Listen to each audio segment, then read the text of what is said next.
दोस्तों, केदारनाथ भारत के सबसे प्रसिद्ध तीर्थ स्थल में से एक है।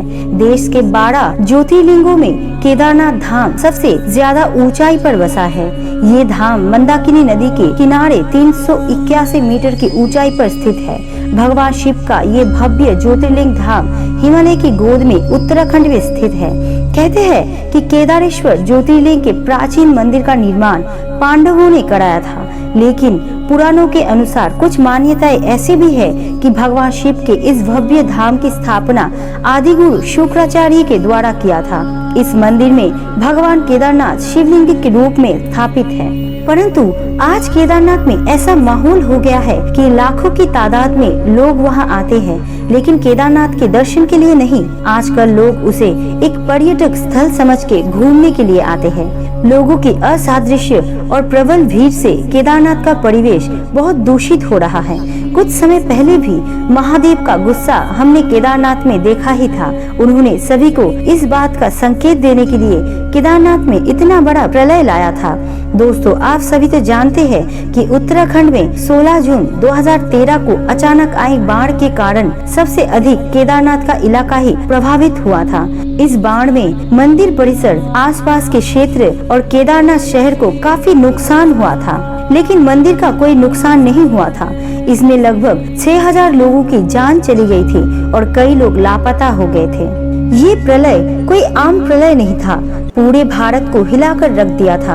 आज भी उसका डर लोगों के मन में बसा हुआ है और कई वैज्ञानिकों का कहना है कि वो प्रलय केदारनाथ के बदलते वातावरण के कारण हुआ था और ये सब लोगों के वहाँ गंदगी फैलाने, आग लगाने से, वायुमंडल की गर्मी बढ़ने से अचानक से भारी बारिश हो गई थी और बादल फट गया था और बाढ़ आ गई थी।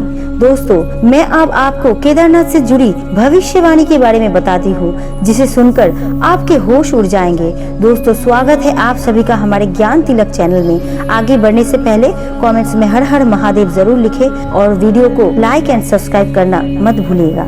दोस्तों, केदारनाथ में लगभग 100 साल पुराना एक साधु रहता है। ऐसा कहते हैं कि वो साधु हर रोज सुबह 5 बजे केदारनाथ आते हैं और वहाँ की साफ सफाई करते हैं। वहाँ आने वाले दर्शनार्थियों की बहुत सेवा करता है, उन्हें अपने कंधे पर बैठा कर लाता है, जिससे केदारनाथ के सच्चे भक्तों को उन तक पहुँचने में ज्यादा दिक्कत ना हो। ये सब सुन के आपको आश्चर्य लग रहा होगा, परंतु ये बिल्कुल सच है। साधु महादेव के इतना बड़ा भक्त है कि वो केदारनाथ में जितना भी कचरा इधर उधर पड़ा रहता है उसे भी वो साफ करता है। साधु का कहना है कि एक दिन वो केदारनाथ की गुफा में ध्यान कर रहा था, तभी उसे महादेव जी दिखे। महादेव ने उन्हें कहा कि केदारनाथ के लोगों को एक अच्छे वातावरण का महत्व समझाने के लिए उन्हें ही कुछ कदम उठाने होंगे। तब से उसने केदारनाथ की रक्षा करने की जिम्मेदारी ले ली। साधु ने एक न्यूज चैनल में इंटरव्यू देते हुए बताया है कि बहुत जल्द केदारनाथ में पिछली बार के होने वाले बाढ़ से भी बड़ा प्रलय आने वाला है। और साधु ने आगे बोला कि इस बात का अंदाजा मुझे उस दिन ही हो गया था जब स्वयं महादेव मेरे ध्यान के समय में आए थे। उन्होंने मुझे इस बात का संकेत दिया था कि अगर हम लोग ऐसी गलती करते रहे तो ये हम पर बहुत भारी पड़ेगा। इस बार मैं भविष्यवाणी करता हूँ कि ये प्रलय कोई आम प्रलय नहीं होगा। ये पिछली बार से बहुत बड़ा और भयंकर होगा, जो न केवल केदारनाथ के लिए घातक होगा बल्कि उत्तराखंड में केदारनाथ के आसपास जितने भी जिले हैं वो सभी इस तबाही में बर्बाद हो जाएगा। लाखों से ज्यादा लोग घायल हो जाएंगे। पहाड़ मलबे की तरह नीचे गिरने की कगार पर होगा और उसमें फंसे हजारों जाने जाएंगी। ये सब बहुत ही भयानक होगा। पिछली बार की तरह सिर्फ केदारनाथ मंदिर का ही कोई नुकसान नहीं होगा, क्योंकि इसको भीमशिला बाढ़ के प्रकोप से बचा लेंगे। लोग डर के मारे कांप उठेंगे। सिर्फ चंद लोग बच जाएंगे जो पिछली बार की तरह मंदिर में रहेंगे। इन सब से बचने का सिर्फ एक ही तरीका है, केदारनाथ को प्रदूषण से मुक्त रखना और उनकी सुरक्षा करना। यही हम लोगों को एक बड़े प्रलय से बचा सकता है। इसके बाद साधु बताता है कि मैं इसी अभियान में लगा हुआ हूँ। मैं केदारनाथ के लाखों भक्तों को मरते हुए नहीं देख सकता।